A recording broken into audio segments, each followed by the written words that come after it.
Organisers எங்கயா? Where is organisers? அதாங்க ஓட்டானல்ல. நீ திமுக மீட்டிங் பாத்திருக்கியா? அதிமுக மீட்டிங் பாத்திருக்கியா?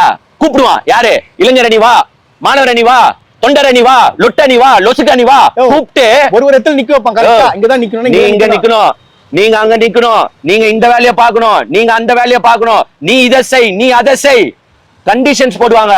அவங்களாம் அதை கேட்டு மதிச்சு அவன் வேலையை அவன் பார்ப்பான். உங்க ஆர்கனைசர்ஸ் எங்க? கட்சி உங்க ஆர்கனைசர்ஸ் எங்க? ஓட்டானுங்க. விஜய் மட்டும் ஒயிட் பிளஸ் செக்யூரிட்டியோட ஜாலியா பிரைவேட் ஜெட்ல இறங்கிட்டு ஜாலியா போயிடுவாரு. ஜாலியா ரேஞ்ச் ரோவரா, ரோல்ஸ் ராய்ஸா கார்ல ஏறிக்கிட்டு அப்புறமா ஏசி பஸ்ல உக்காந்துக்கிட்டு ஜாலியா செக்யூரிட்டியோட வந்து நிப்பாரு. அங்க நின்று இருக்கிற மக்களுக்கு யார் பொறுப்பு? யார் பொறுப்பு? ஆர்கனைசர்ஸ் தான் பொறுப்பு.